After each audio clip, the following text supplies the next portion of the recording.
When did my roommate's house rules finally backfire on her? My roommate Jenna had this system where she created new house rules every week, but they only applied to me. She'd type them up and tape them to the refrigerator with my name at the top. Kitchen closes at 8 p.m. for deep cleaning. Tara cannot use the kitchen after 8. But she'd be in there making elaborate dinners at midnight. When I pointed out the double standard, she'd say, "I don't make messes like you do. This rule exists because of your behavior, not mine."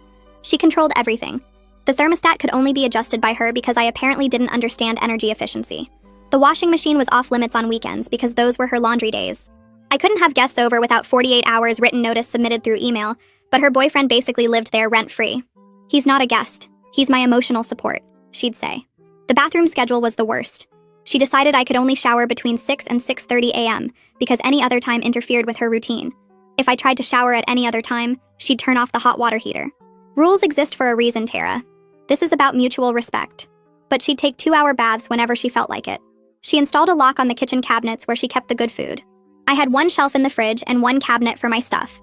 Everything else was hers. When my mom sent me homemade cookies, Jenna ate them all and said, "You left them on the counter, that's communal space. You should have put them in your designated area." But when I accidentally used her milk, she threatened to call the police for theft. The living room was basically her second bedroom. She'd spread out her work stuff everywhere and declare it a quiet zone when she was studying. But when I needed to study, she'd have movie nights with friends. "You can study in your room. I pay for half this apartment. I can use the common areas." She'd change the Wi-Fi password without telling me because I was apparently using too much bandwidth. Then she'd give me the wrong password on purpose and pretend it was a typo. I'd miss assignment deadlines because I couldn't get online. "You should have double-checked the password," she'd say. Personal responsibility is important. She started fining me for violations of her rules. $5 if I left a dish in the sink for more than an hour. $10 if I forgot to lock the door even though she constantly left it wide open.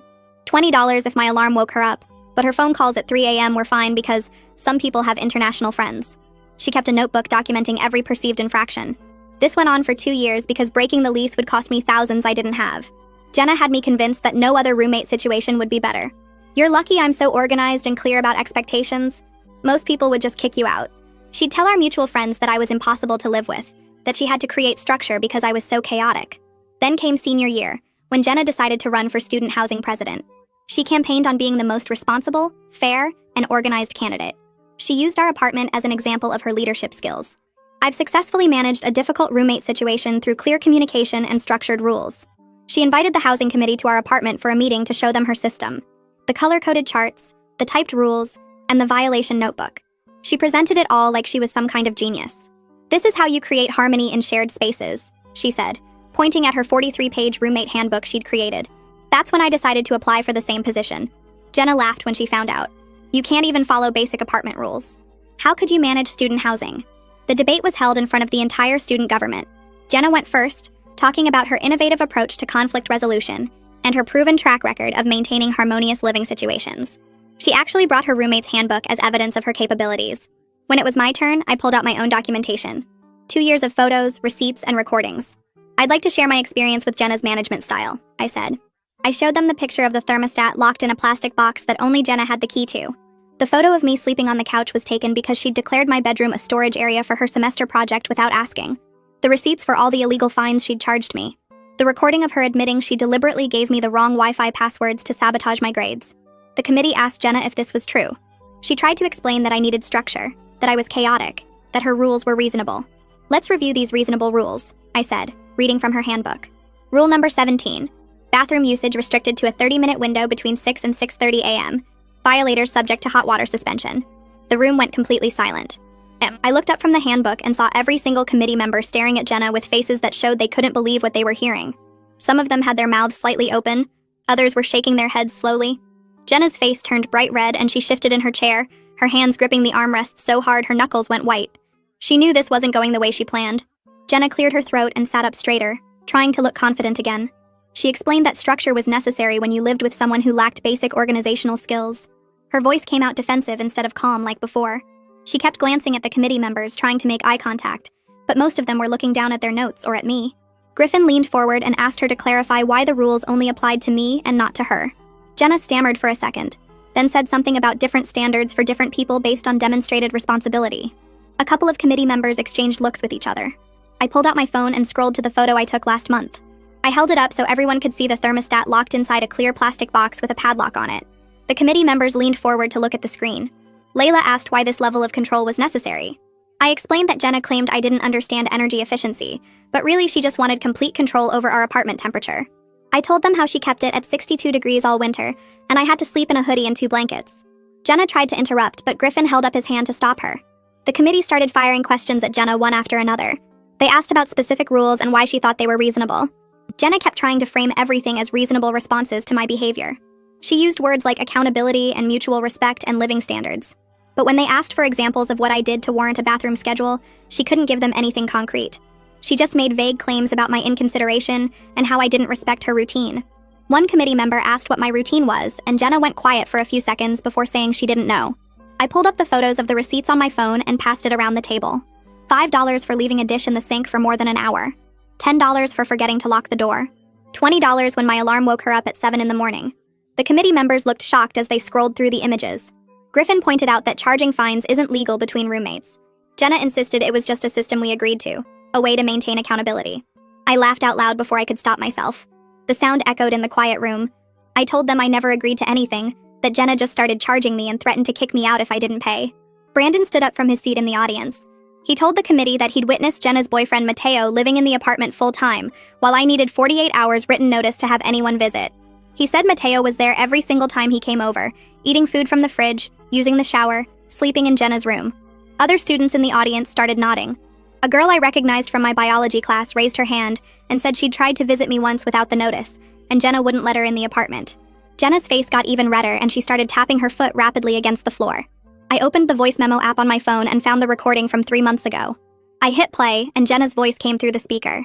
She was telling me that she gave me the wrong Wi-Fi password on purpose because I was using too much bandwidth streaming videos for class. Her recorded voice sounded annoyed, almost proud of what she'd done. The committee members' faces changed completely. They looked genuinely shocked now instead of just concerned. One of them asked Jenna if she understood that sabotaging my internet access could have affected my grades and academic standing. Jenna opened her mouth, but nothing came out for a few seconds. Jenna's whole strategy shifted right then. She started attacking my character instead of defending her rules. She said I was disorganized, irresponsible, and impossible to live with, which was why she needed such strict rules in the first place. She told the committee that I left messes everywhere, never cleaned up after myself, and had no concept of shared space. Her voice got louder and faster as she talked. But then Isabel raised her hand from the audience. She stood up and told the committee that she'd worked with me on multiple group projects, and I was actually very reliable and organized. She said I always met deadlines, kept detailed notes, and was one of the easiest people she'd ever collaborated with. Other students nodded again. The housing director spoke for the first time since the debate started. She asked to see Jenna's violation notebook. Jenna hesitated, holding the notebook against her chest. The director asked again, and Jenna slowly handed it over. The director opened it and started flipping through the pages. Her expression changed as she read. She went from neutral to concerned to almost angry. She made notes on her clipboard while she read, her pen moving quickly across the paper. The room stayed completely silent except for the sound of pages turning. Jenna sat frozen in her chair, watching the director read through 2 years of documented complaints. I showed the committee one more photo. This one showed my designated storage area in our apartment. One small shelf in the fridge that barely fit a carton of milk and some leftovers. One cabinet in the kitchen that could maybe hold 5 boxes of food. I swiped to the next photo showing Jenna's locked cabinets taking up the rest of the kitchen. Layla asked how I was supposed to store groceries or cook meals with such limited access. I told them that was exactly the point. Jenna wanted me to feel like I didn't belong in my own apartment. She wanted me to know that everything was hers, and I was just allowed to exist in the tiny spaces she gave me. The committee members started whispering to each other. Griffin leaned forward in his chair and looked straight at Jenna. He asked if she thought her management style would work for all student housing. Jenna sat up straighter and nodded without hesitating. She said clear rules and real consequences create harmony in shared spaces. She said students need structure and accountability to live together successfully. Her voice sounded confident, like she truly believed what she was saying. The room went completely silent. Nobody moved or spoke for what felt like forever. I watched the committee members exchange glances with each other. Their faces showed something between concern and alarm. Layla's eyes were wide and her mouth was slightly open. The housing director stopped writing on her clipboard and just stared at Jenna. I realized they were finally understanding what I'd been trying to explain. They were seeing that giving Jenna power over other students would be dangerous. She didn't want to help people live together peacefully. She wanted control and the authority to enforce her vision of how things should be. Griffin cleared his throat and said they would move to closing statements. Jenna went first again. She talked about structure and organization, and how important it was to have clear expectations. She held up her roommate handbook and called it a model for successful shared living. She said students needed guidance and leadership to navigate the challenges of communal spaces. Her voice was steady, but I noticed her hands shaking slightly as she held the handbook. When it was my turn, I stood up and looked at the committee members. I talked about respect and equality. I said living with someone shouldn't feel like being controlled by them. I said everyone deserves to feel safe and valued in their own home. I explained that good housing policies protect students from exactly the kind of treatment I'd experienced. I said we needed leaders who understood that power should never be used to make others feel small or trapped. My voice got stronger as I talked. I wasn't reading from notes or trying to sound impressive. I was just saying what I actually believed. When I finished, the applause started immediately. It was loud and sustained and way more enthusiastic than the polite clapping Jenna had received. Students in the back row stood up. More people joined them until most of the audience was on their feet.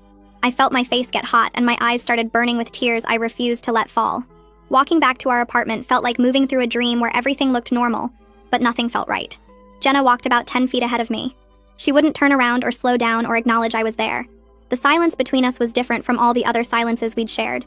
Before, her quiet had been a tool she used to make me feel guilty or wrong. This silence came from her having no control left.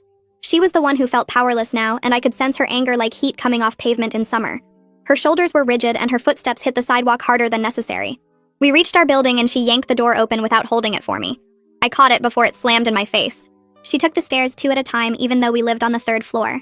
By the time I got to our apartment door, she was already inside with her bedroom door shut. I stood in the living room looking at all her charts and rules still taped to various surfaces. They looked different now. Before they'd seemed official and intimidating. Now they just looked sad and controlling and kind of pathetic. I texted Brandon asking if I could stay at his place. He responded immediately saying of course and that he'd order pizza. I grabbed my backpack and stuffed in clothes for tomorrow and my laptop and phone charger. My hands were shaking as I packed. I kept glancing at Jenna's closed door, expecting her to come out and confront me. The apartment felt dangerous in a way it never had before. All those months of living under her rules, I'd felt trapped and controlled, but not actually unsafe. Now I didn't know what she might do. I'd humiliated her in front of everyone who mattered on campus. I'd destroyed the image she'd spent years building. People like Jenna didn't just accept that kind of defeat quietly. I left quickly and texted Brandon that I was on my way. His apartment was only a few blocks away. When he opened the door, he gave me a hug without saying anything. We sat on his couch and ate pizza straight from the box. He put on some action movie, but I couldn't focus on it. My brain kept replaying the debate. The look on Jenna's face when people started applauding for me. The committee members' expressions when they realized what she was really like. I wondered if I'd gone too far. If exposing her that publicly was cruel or necessary or both. Brandon noticed me staring at the TV without actually watching. He asked if I was okay. I said I didn't know. He said I did the right thing, and that Jenna needed to be stopped before she got real power over other students. I wanted to believe him, but part of me still felt guilty. My phone buzzed early the next morning. It was a text from Isabel. She said everyone was talking about the debate. She said most people were shocked because they never realized what Jenna was doing to me. She said several of our mutual friends felt bad for not taking my complaints seriously before. She said they thought I was just being dramatic about normal roommate stuff. Now they understood it was actually serious. I read the message 3 times. Part of me felt relieved that people finally believed me. Another part felt angry that it took a public spectacle for anyone to care. I'd tried telling people before. I'd mentioned Jenna's rules to friends casually, testing to see if they thought it was weird. They'd always laughed it off or said roommate situations were complicated or suggested I was being too sensitive. Now suddenly everyone was concerned and supportive. I texted Isabel back thanking her for letting me know. She asked if I was okay and if I needed anything. I said I was staying at Brandon's for now. She offered to bring me coffee later before class. I said that would be nice. I had to go back to the apartment eventually to get my stuff for class. Brandon offered to come with me, but I said I'd be fine. I wasn't sure that was true, but I also didn't want to seem scared of my own roommate. The apartment was quiet when I unlocked the door. Jenna's bedroom door was still closed. I walked into the kitchen to grab a granola bar and stopped. The refrigerator was bare. All of Jenna's typed rules were gone. I looked around and saw that her charts had been taken down from the walls too. The living room looked strange and empty without her color-coded schedules and violation tracking systems. I opened the cabinet where I kept my food. My one designated shelf was still there, but it looked bigger now somehow. The whole apartment felt different without her control systems visible everywhere. I realized how much physical space her need for dominance had taken up. Even when she wasn't in a room, her presence had been there in all those rules and charts and posted expectations. Now it was just a regular apartment with regular walls and regular cabinets. I grabbed my textbooks from my room and was heading toward the door when Jenna's bedroom opened. She stood in her doorway wearing pajamas and her hair was messy like she hadn't slept. Her eyes were red and puffy. She looked at me and said I betrayed her trust. She said I took private roommate issues and made them public. She said I ruined her reputation on campus and destroyed everything she'd worked for. Her voice got louder as she talked. She said we could have worked things out between us, but I chose to humiliate her instead. She said I was vindictive and cruel, and that I'd made her look like a monster when all she'd tried to do was create structure. I felt my anger rising as she spoke. I told her she ruined her own reputation by treating me like a prisoner in my own home for 2 years. I said her rules weren't about structure, they were about control. I said she made me feel small and wrong and trapped every single day. I said I didn't betray her trust because she never trusted me in the first place. She just wanted to dominate me. My voice was shaking, but I kept talking. I told her that other students deserved to know what kind of person she really was before giving her power over their housing. She stood there staring at me with her mouth open. Then she turned around and went back into her room and slammed the door hard enough that pictures rattled on the walls. I left the apartment and my hands were shaking, so badly I could barely lock the door behind me. I was sitting in the library trying to study when someone tapped my shoulder. It was our RA. She asked if we could talk privately. We went to one of the small study rooms and she closed the door. She said she'd heard about the debate and wanted to check on me. She asked if I felt safe in my apartment. I didn't know how to answer that. She sat down across from me and said she needed to be honest about something. She said she'd received complaints about my living situation with Jenna over the past 2 years. Multiple complaints from different people who'd noticed something was wrong. But every time she tried to follow up, Jenna made it sound like I was the problem. Jenna would show her the rules and explain that I was difficult and disorganized and that she was just trying to maintain basic standards. The RA said she was sorry for not investigating more carefully. She said she should have talked to me directly instead of just accepting Jenna's version of events. She said she felt bad about it now. I told her it was okay, but honestly, I felt kind of angry. How many people had noticed something was wrong but decided to believe Jenna instead of checking on me? The RA asked again if I felt safe. I said I wasn't sure. She pulled out some papers from her folder. The RA explained that I could request an emergency housing transfer if I needed to move out before the semester ended. She said normally there were fees and complications, but given the circumstances, the housing office would waive everything. She handed me the paperwork and said, just knowing I had options made something tight in my chest loosen. For 2 years I'd felt stuck because breaking the lease would cost thousands of dollars I didn't have. Jenna had known that too. She'd known I was trapped and she'd used that knowledge to tighten her control. Now I had a way out that wouldn't destroy me financially. I took the papers and thanked the RA. She gave me her personal cell number and said to call if anything happened or if I felt unsafe. She said she'd be checking in more regularly from now on. After she left, I sat in the study room and looked at the transfer paperwork. My hands weren't shaking anymore. Brandon showed up at the library with coffee and asked how I was doing. I showed him the housing transfer papers. He said that was great and asked if I was going to apply. I said probably, but I wanted to document everything in the apartment first. He asked what I meant. I explained that Jenna might try to blame me for damage or claim I broke things when we moved out. I wanted proof of the current condition of everything, especially all her control systems. Brandon immediately understood. He said we should go do that right now while Jenna was probably in class. We walked back to my apartment and I unlocked the door carefully, listening to make sure nobody was home. The apartment was empty. Brandon pulled out his phone and started taking pictures. He photographed the locked cabinets in the kitchen with their combination locks still attached. He took pictures of the plastic box around the thermostat that only Jenna had the key for. He photographed my tiny designated areas, one shelf in the fridge and one small cabinet, compared to all the space Jenna controlled. He took pictures of her locked bedroom door and the bathroom schedule still posted inside the bathroom. He documented everything methodically while I stood there watching. He said I should email these photos to myself right now, so I had them saved in multiple places. I did that while he took more pictures. He suggested I might need this evidence if Jenna tried anything when we eventually moved out. I realized he was right. This was exactly the kind of thing Jenna would do. I walked back to Brandon's place after taking all those photos, and my phone buzzed in my pocket. Mom's name lit up the screen. I answered, and she immediately asked if I was okay, if I felt safe, if Jenna had done anything after the debate. Her voice had that worried edge that made my chest tight. I told her I was fine, that I was staying at Brandon's tonight just to be careful. She said she'd been watching my social media and saw people posting about the debate. She said she was proud of me for finally standing up to Jenna, but she kept asking if I needed to come home for a few days. I told her I couldn't miss classes right now. Then she said something that surprised me.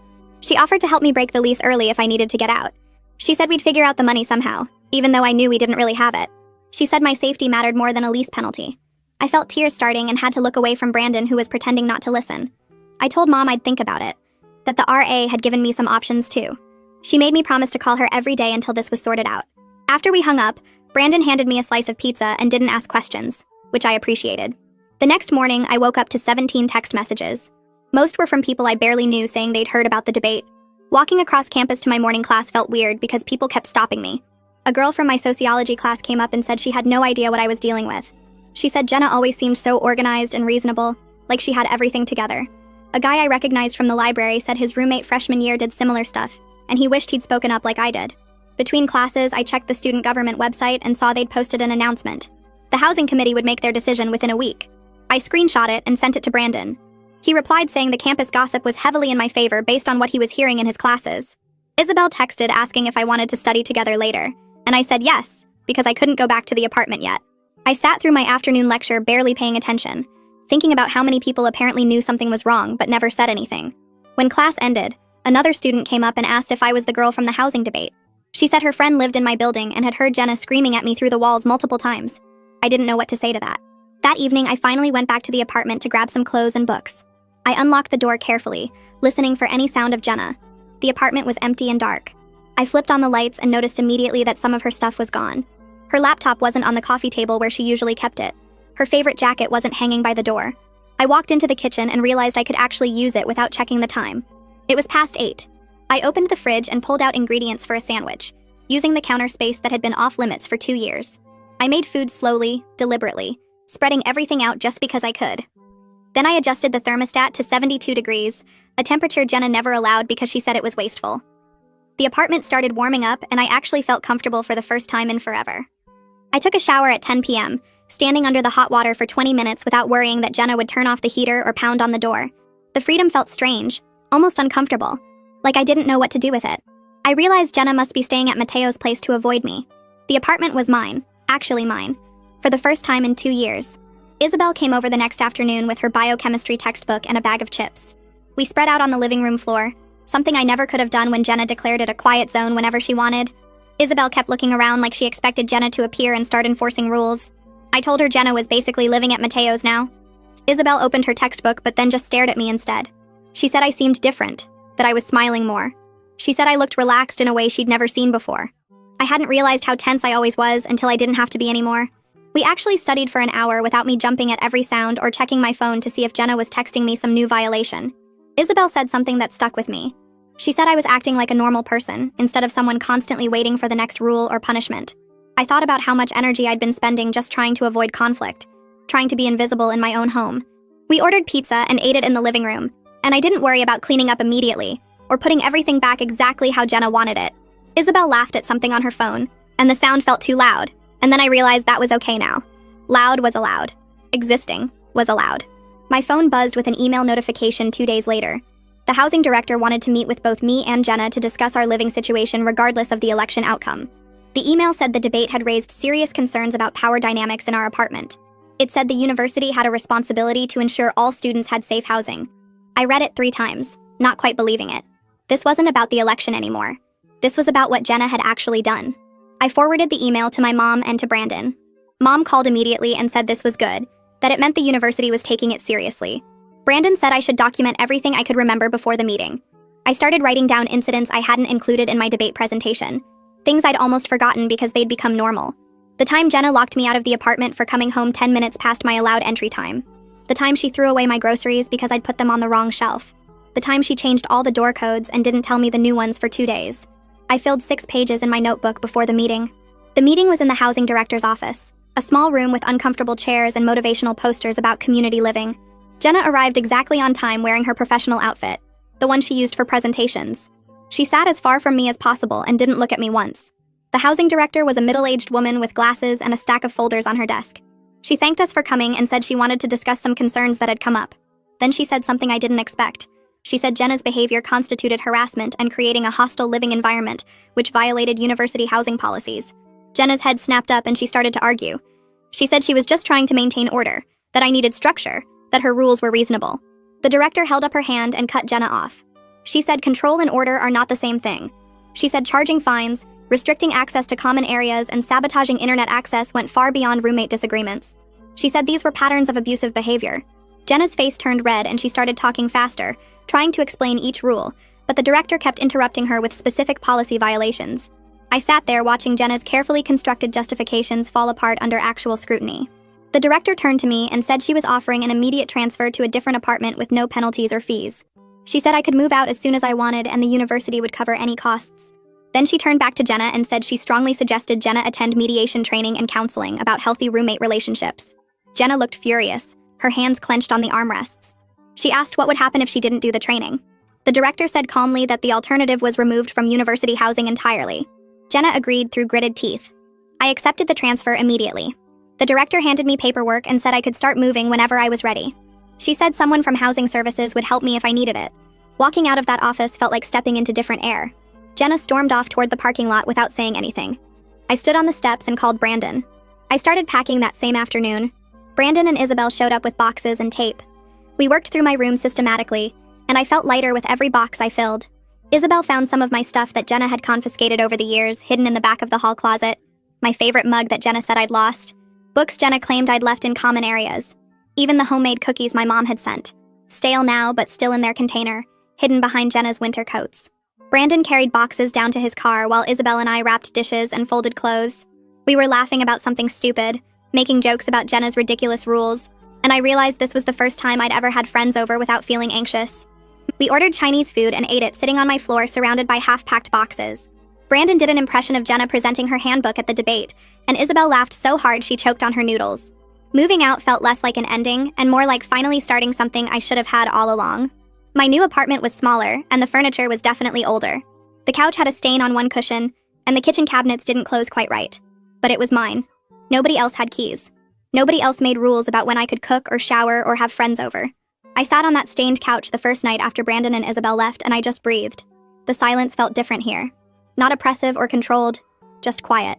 I could hear my own thoughts without constantly monitoring for Jenna's footsteps or listening for her disapproval. I got up and adjusted the thermostat to exactly the temperature I wanted. I opened the fridge and put my food wherever it fit. I took a shower at 11 p.m. just because I felt like it.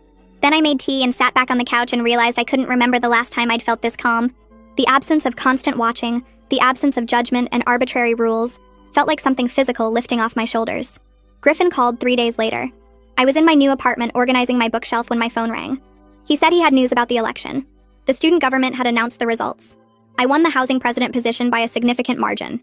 Griffin said the committee was unanimous in their decision after seeing how I handled a difficult situation with grace and evidence-based arguments. He said they were impressed by how I documented everything and presented it clearly instead of just complaining.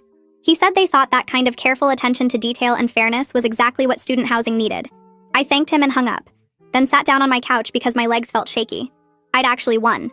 Not just escaped from Jenna, but won something I worked for. My phone started buzzing with congratulations texts from people I barely knew. Brandon sent a gif of someone celebrating. Isabel sent 3 exclamation points. My mom called crying happy tears.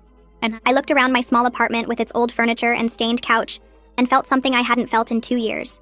I felt proud of myself. The next morning, my phone buzzed while I was making coffee in my new kitchen. Jenna's name lit up the screen with a text message that stretched across multiple bubbles.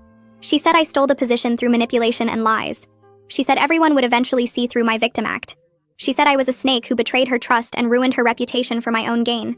The words kept coming, accusation after accusation, claiming I was too incompetent to handle the responsibility and that I'd fail spectacularly within a month. I read through the entire message twice, feeling my stomach tighten with each sentence. 2 years ago, I would have responded immediately, defending myself and trying to explain. I would have apologized for making her look bad even though she did that herself. But I'd learned something during those 2 years of walking on eggshells and documenting every interaction. Engaging with her only fed the cycle. She wanted a reaction, wanted me to argue so she could twist my words and play the victim herself. I took a screenshot of the entire conversation instead, saved it to a folder on my phone labeled evidence, and set my coffee cup down on the counter without any coasters or designated placement rules. The silence in my apartment felt different now. Peaceful, instead of oppressive. The housing director's office was on the 3rd floor of the Student Services building. I'd only been there once before when I filed a complaint about Jenna that went nowhere. The director sat behind a desk covered in housing applications and policy manuals. She smiled when I walked in and gestured to the chair across from her. We spent an hour talking about roommate conflicts and power imbalances. I explained how Jenna's control tactics escalated gradually over 2 years until I didn't recognize how bad things had gotten. The director took notes while I described the thermostat locks, the bathroom schedules, the illegal fines, and the Wi-Fi password sabotage. She asked questions about warning signs and intervention points. When did the behavior start becoming problematic? What would have helped me recognize it sooner? How could RAs identify these patterns before they escalated? I suggested clearer reporting mechanisms that didn't require students to prove their roommate was deliberately harming them. Monthly check-ins for all shared living situations instead of waiting for complaints. Training for housing staff about gaslighting and emotional manipulation tactics. The director wrote everything down and said she'd been thinking about policy updates for months, but needed a student perspective to make them effective. She asked if I'd be willing to help draft new protocols, and I said yes, immediately. Brandon texted me that afternoon saying he was throwing a celebration dinner at his apartment. When I arrived that evening, Isabel was already there along with 5 other friends from our major. Someone had ordered pizza and hung a banner that said "Congratulations" in crooked letters across the living room wall. People kept raising their drinks and toasting to my courage. They asked how I stayed sane for 2 years living under Jenna's control. I sat on Brandon's couch with a paper plate balanced on my knee and admitted there were times I thought I was the problem. Times when I believed maybe I really was as difficult and chaotic as Jenna claimed. Times when I wondered if other people would think her rules were reasonable and I was just being dramatic. Isabel put her hand on my shoulder and said, "Gaslighting is hard to recognize when you're living through it." She said Jenna spent 2 years convincing me that my perceptions were wrong and my reactions were inappropriate.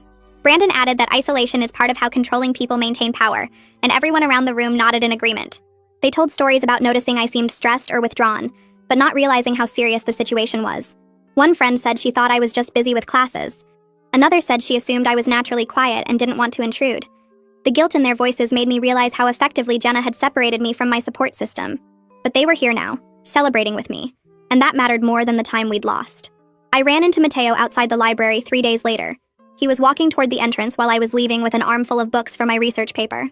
We both stopped when we saw each other and the awkward silence stretched between us. Then he said he wanted to apologize.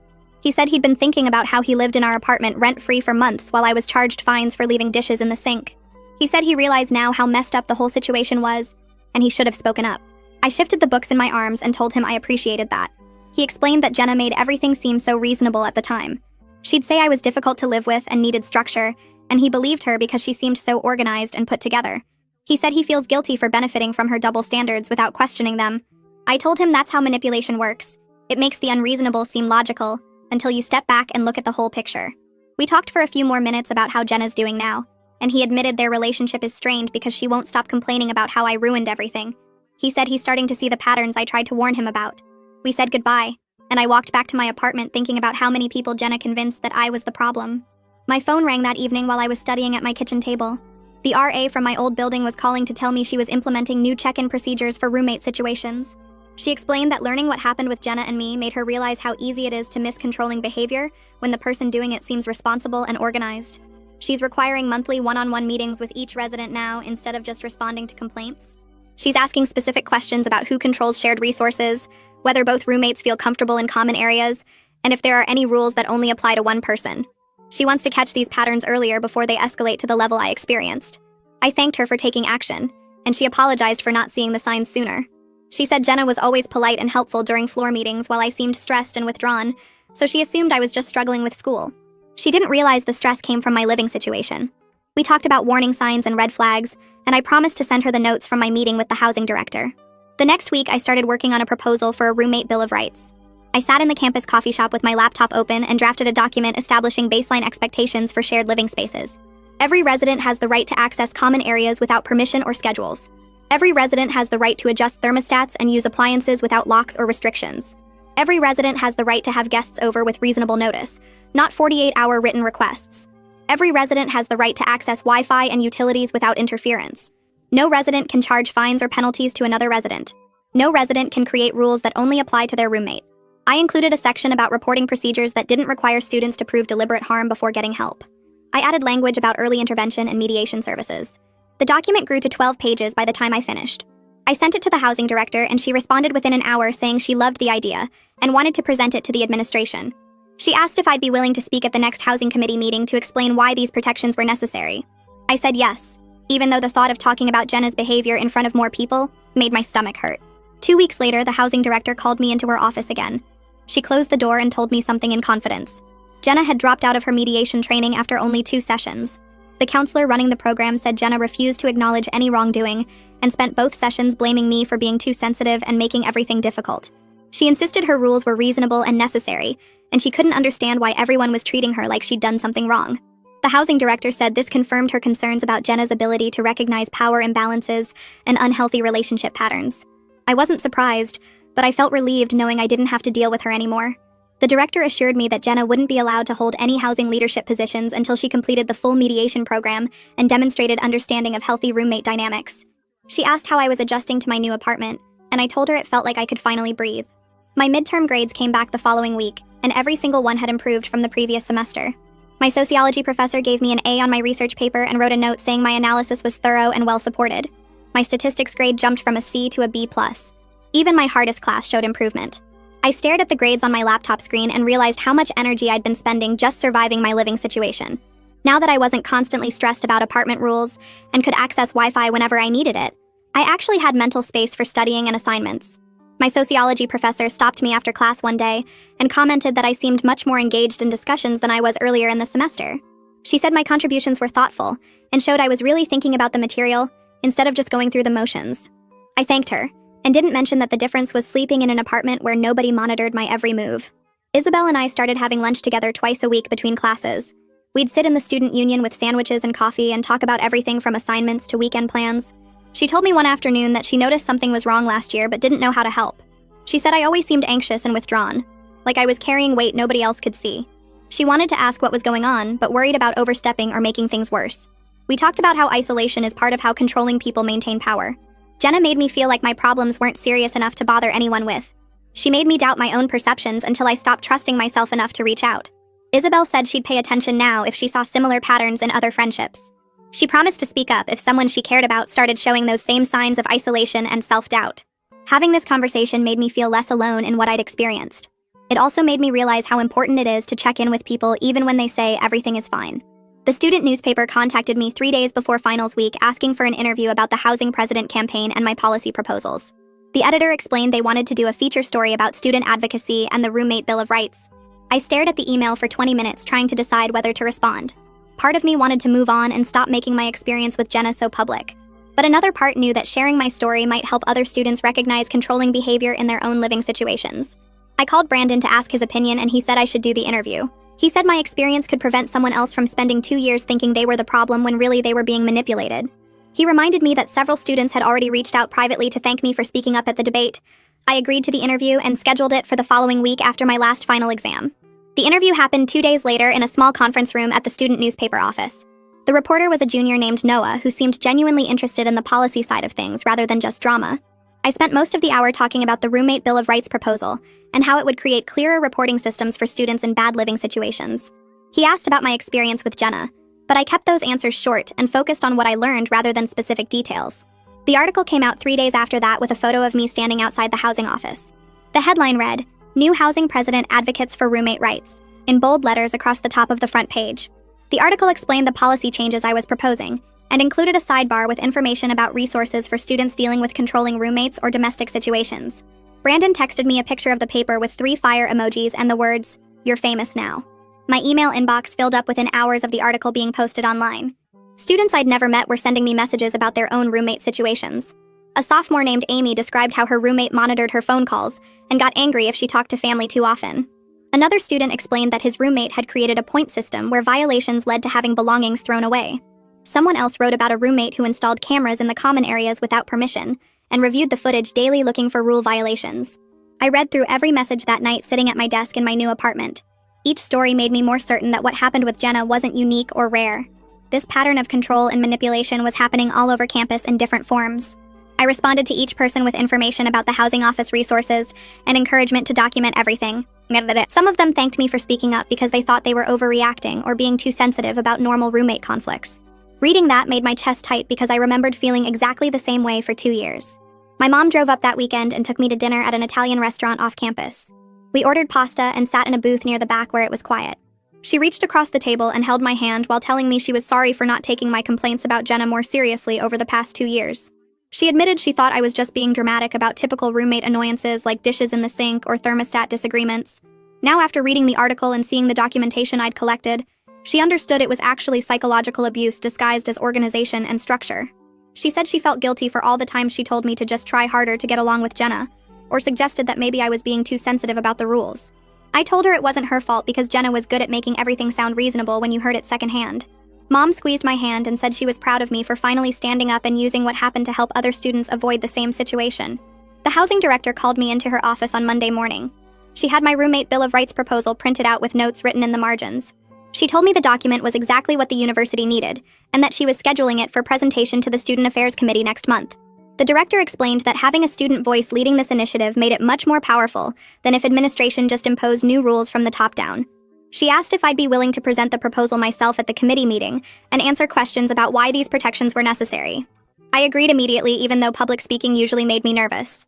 This felt too important to let fear stop me from participating. She walked me through the committee process and explained what kind of questions they might ask. Before I left her office, she thanked me for turning a painful personal experience into something that could create real change for future students. I started seeing Jenna around campus occasionally after that. The first time was outside the library when I was walking to meet Isabel for lunch. Jenna was coming down the steps with a group of people from her major, and our eyes met for just a second before she looked away and steered her group in a different direction. It happened again near the student union, and then outside the science building. Every time she saw me, she would immediately change course or find a reason to look at her phone until I passed. Part of me felt guilty watching her avoid me like I was some kind of threat. I wondered if I'd gone too far by exposing everything so publicly and destroying her reputation. But mostly I felt relieved that I was free from her control and that the policies I was proposing might protect other students from ending up in similar situations. The guilt was real, but it was smaller than the relief. Brandon found me studying in the library one afternoon and slid into the chair across from me. He asked if I'd thought about running for student government vice president next year. He explained that my housing advocacy work had gotten attention from campus leaders, and several people had mentioned my name as a strong candidate. I stared at him for a minute, trying to figure out if he was joking. The idea that anyone would trust me with more responsibility seemed impossible after spending 2 years believing I was incompetent and irresponsible because Jenna told me so constantly.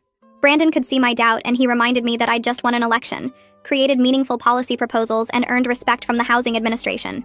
He said the person Jenna convinced me I was didn't actually exist. I told him I'd think about it, but I wasn't making any promises. He grinned and said that was good enough for now. I made an appointment at the campus counseling center the following week. The therapist was a woman in her 40s named Dr. Anderson, who specialized in relationship trauma and emotional abuse. I spent the first session just explaining what living with Jenna had been like and showing her some of the documentation I'd collected. Dr. Anderson listened without interrupting and took notes occasionally. When I finished talking, she told me that what I experienced was textbook gaslighting and emotional manipulation. She explained that Jenna's behavior wasn't about my failures or shortcomings, but about her need for control over her environment and the people in it. Dr. Anderson said that recognizing abuse doesn't make someone weak. It actually takes strength to see the pattern and name it for what it is. We talked about how manipulation works by making the victim doubt their own perceptions until they stop trusting themselves. She gave me homework to practice trusting my own judgment about small decisions without second-guessing myself constantly. I left that first session feeling lighter somehow, like someone had finally confirmed that I wasn't crazy or oversensitive. The Student Affairs Committee meeting happened 3 weeks later in a conference room on the 3rd floor of the administration building. I wore the professional outfit my mom had bought me for interviews and brought printed copies of the Roommate Bill of Rights for all 12 committee members. The housing director introduced me and explained the background of the proposal. Then I stood up and presented each section of the document, explaining why specific protections were necessary based on real situations students had experienced. The committee asked questions about implementation and enforcement. They wanted to know how disputes would be handled and what consequences would exist for violations. I answered everything as clearly as I could, using examples without naming specific people. After 40 minutes of discussion, the committee chair called for a vote. The proposal passed with only minor revisions about the appeals process. The housing director told me afterward that implementation would begin next semester, and that I'd created meaningful change that would protect students for years to come. I felt proud in a way I hadn't felt since before Jenna convinced me I was incapable of doing anything right. Isabel knocked on my apartment door that evening with Chinese takeout and a bottle of wine she'd somehow convinced someone to buy for us. She had news about housing assignments for next year. We were both staying in university housing, and she'd requested me as her roommate on her application. The housing office had approved the request, so we'd be living together starting in the fall. We sat on my couch eating lo mein and talking about what our apartment would be like. Isabel suggested we sit down together and create an actual mutual agreement about shared spaces, chores, and expectations. We both started laughing at how different that felt from Jenna's one-sided rule system, where I had no input and everything was designed to control me. Isabel promised that if I ever did something that bothered her, she'd just tell me directly instead of creating elaborate punishment systems. I promised the same thing. We spent the rest of the evening looking at furniture online and planning how we'd decorate our new place. The student leadership conference was held at a hotel downtown 2 months later. Universities from across the state sent representatives to present on various topics related to campus life and student advocacy. I'd been invited to give a presentation about recognizing and addressing power imbalances in shared living situations. My session was scheduled for Saturday morning in a medium-sized conference room. I expected maybe 20 people to show up, but the room filled completely with over 60 students, RAs, and housing administrators. I presented for 30 minutes about warning signs of controlling behavior, the psychological impact of living in manipulative environments, and institutional responses that could protect vulnerable students. The response was overwhelming. People asked questions for another 20 minutes after my presentation ended. Multiple universities requested copies of my Roommate Bill of Rights to adapt for their own campuses. Several RAs told me they wished they'd had this training earlier because they'd dealt with situations they didn't know how to handle. A housing director from another school gave me her card and asked if I'd be willing to consult on their policy development. I left that conference feeling like the painful experience with Jenna had turned into something genuinely useful that could help students I'd never even meet. My academic advisor called me into her office during the last week of classes to discuss my performance that semester. She pulled up my grades and participation records on her computer screen, comparing them to previous semesters. My GPA had jumped almost a full point, and she'd received positive feedback from 3 different professors about my class contributions. She asked what had changed, and I found myself explaining the housing situation and how escaping it had affected everything. She listened carefully, nodding as I talked about finally being able to focus on schoolwork without constant anxiety. She said she'd noticed a difference in our meetings too, that I seemed more confident and willing to advocate for myself when discussing my academic goals. I realized she was right. I'd started speaking up more in class, volunteering for group leadership roles, and actually believing I had valuable ideas to contribute. The person Jenna had convinced was incompetent and chaotic had disappeared, replaced by someone who trusted her own judgment again. Graduation happened on a sunny Saturday in May, and I sat in the audience watching Jenna walk across the stage to receive her diploma. She'd be moving off campus immediately, taking a job in another city 3 hours away. The relief I felt was huge, knowing I wouldn't randomly run into her at the coffee shop or library anymore. That evening, Brandon showed up at my apartment with a cake that said Freedom Party in bright blue frosting. He insisted we needed to celebrate properly, so we invited Isabel and a dozen other friends who'd supported me through the campaign and aftermath. We crowded into my small apartment, eating cake and telling stories about the most ridiculous of Jenna's rules. People kept toasting to my courage, but it felt less like courage and more like finally reaching a breaking point where staying silent hurt more than speaking up.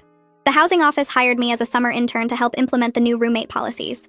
I spent my days creating training materials for RAs, developing screening questions to identify controlling behavior early, and drafting guidelines for intervention procedures.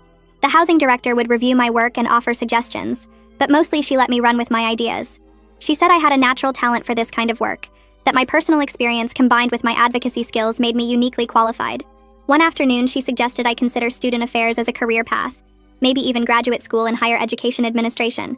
The idea hadn't occurred to me before, but the more I thought about it, the more sense it made. I wanted to help students who found themselves in situations like mine, who needed someone to believe them and help them escape. Fall semester started with me moving into a new apartment with Isabel. The space felt completely different from the old place, lighter somehow, even though the layout was similar. We unpacked together, deciding jointly where things should go instead of one person declaring rules. We cooked dinner side by side in the kitchen, laughing when we discovered we both hated doing dishes but loved cooking. Friends came over without elaborate advance notice, staying late into the evening without anyone checking the time or enforcing quiet hours. When Isabel accidentally used my shampoo, she just apologized and offered to replace it. I told her not to worry about it. We had an actual conversation about a minor issue instead of one person creating a punishment system. The apartment felt like a home instead of a prison, a place where I could relax instead of constantly watching my behavior. The new Roommate Bill of Rights officially went into effect that semester, and I helped lead orientation sessions for incoming students. I stood in front of groups of 50 or 60 freshmen, talking about healthy shared living expectations and warning signs of controlling behavior. I explained the difference between reasonable household agreements and one-sided rule systems designed to maintain power. After each session, students would come up to thank me, some of them sharing their own experiences with difficult roommates. Several said they hadn't realized their situations were problems until hearing me describe the patterns. One girl told me her roommate had installed a lock on the thermostat and charged her fines for violations, exactly like Jenna had done to me. I gave her information about reporting mechanisms and resources, watching relief spread across her face as she realized she had options. I ran into Mateo outside the library one afternoon in October. He looked uncomfortable when he saw me, like he wasn't sure if I'd want to talk to him. But he stopped anyway and told me Jenna was having problems in her new apartment. Her roommates wouldn't tolerate her control tactics, and she'd been complaining constantly about how disrespectful and difficult they were. Mateo said she'd tried implementing her rule system during the first week, and her roommates had laughed at her before telling her they'd split household decisions equally, or she could find somewhere else to live. She'd called him crying multiple times, insisting her roommates were being unreasonable and refusing to respect her need for structure. Mateo said he was starting to see the pattern I'd tried to tell him about back when we were all living together. He apologized again for benefiting from the double standards without speaking up. I told him I appreciated the apology, and we talked for a few more minutes before going our separate ways. Brandon came over to my apartment one evening in November to watch a movie. We were halfway through when my phone buzzed with an email notification. A student from another university had read about my roommate advocacy work in an article about student housing reforms. She was living with a controlling roommate who monitored her food intake, restricted her shower times, and charged her fees for minor infractions. The email was long and detailed, describing 2 years of manipulation that sounded painfully familiar. I paused the movie and spent the next hour crafting a response. I validated her experiences, explained that what she was describing was harassment and abuse, and provided resources for reporting and getting help. I included information about documentation and institutional channels she could use. Brandon read over my shoulder as I typed, and when I finished, he said I was really good at this. I realized he was right. I could use my experience to help other students who felt trapped and alone like I had. The housing director called me into her office in early December with a job offer. She wanted to create a paid position as a student advisor for roommate conflicts, and she thought I was uniquely qualified for it. The role would involve meeting with students experiencing difficult living situations, helping them document problems, connecting them with resources, and advocating for policy changes when needed. She said my personal experience combined with my policy knowledge made me perfect for the work. I accepted immediately, feeling excited about having a job that felt meaningful and directly helped other students. The position would start in January and continue through graduation, with possibility of extending it if I stayed for graduate school. My therapy sessions had shifted focus over the past few months. We spent less time processing the trauma of living with Jenna, and more time building healthy relationship skills and maintaining boundaries. The therapist said I'd made remarkable progress in recognizing my own worth and trusting my perceptions instead of accepting other people's narratives about me. She pointed out how I'd stopped second-guessing myself constantly, how I now spoke up when something bothered me instead of assuming I was overreacting. She said the work I was doing to help other students was also helping me heal, that using my experience constructively had transformed it from just pain into something purposeful. I left each session feeling stronger and more confident in my ability to handle whatever came next. Isabel and I hosted a dinner party at our apartment in mid-December, inviting 10 friends to celebrate the end of the semester. I cooked pasta while Isabel made salad, and we set up a makeshift table using our desks pushed together. People arrived throughout the evening, bringing wine and desserts and filling our small space with conversation and laughter. Halfway through dinner, I realized I hadn't thought about Jenna's rules even once. I wasn't worried about using the kitchen at the wrong time or having too many guests or making too much noise. This apartment felt like mine in a way the old one never had. I was genuinely happy, surrounded by friends in a space where I could be myself without fear of punishment or judgment. Isabel caught my eye across the table and I smiled back, grateful for everything that had changed. I started working on graduate school applications in January, filling out forms for student affairs programs at 8 different universities. The personal statement took me 3 weeks to write because I kept trying to find the right way to explain how living with Jenna taught me to recognize power imbalances in shared spaces. I wrote about documentation, about speaking up when something feels wrong, about how institutional policies can either enable abuse or prevent it. My advisor read my draft and said it was compelling, that admissions committees would see I had real experience to back up my interest in housing advocacy. I submitted applications to programs in Massachusetts, Ohio, Pennsylvania, and 2 in California, hoping at least one would accept me. The student newspaper contacted me in February asking to do a follow-up article about the Roommate Bill of Rights. They wanted to interview students who had used the new reporting system during fall semester, and apparently several of them specifically mentioned my story as the reason they felt brave enough to come forward about their own situations. I met with the reporter at the campus coffee shop, and she showed me quotes from 3 different students talking about controlling roommates, unfair rules, and feeling trapped in their living situations. One student said reading about my experience made her realize that what her roommate was doing wasn't normal conflict, but actual harassment. Another said he didn't know there were official channels for reporting problems until he saw the new policies I helped create. The article ran with the headline about successful implementation and included statistics showing that reported roommate conflicts had increased, but were being resolved faster with better outcomes for everyone involved. My mom drove up for Parents' Weekend in March, and we went to dinner at the Italian place near campus. She kept looking at me across the table with this expression I couldn't quite read, and finally she said I seemed completely different from the person she talked to on the phone during those 2 years with Jenna. She said I used to sound tired and defeated all the time, like I was constantly apologizing for existing, but now I spoke with confidence and actually smiled when I talked about my work and my friends. She told me I seemed more like myself than I had since starting college, more willing to take up space and express opinions without second-guessing everything. I hadn't realized how much I'd changed until she pointed it out, how much lighter I felt now that I wasn't constantly monitoring my own behavior to avoid violating arbitrary rules. I sat in my apartment one evening in late March working on supplemental materials for graduate programs, and I found myself thinking about how close I came to accepting Jenna's version of reality, where I was the chaotic, irresponsible problem. If she hadn't run for housing president, if I hadn't found the courage to apply and present my evidence publicly, I might still be living in that apartment believing I deserved to be controlled and punished. Speaking up at that debate changed everything. Not just for me, but for other students who needed someone to name what controlling behavior actually looks like in shared living situations. I felt proud of who I'd become through this experience. Proud that I turned something painful into something that helped other people escape similar situations. I was excited to keep doing this work in graduate school, to keep advocating for students who needed someone to believe them and help them recognize that they deserved better than what they were accepting.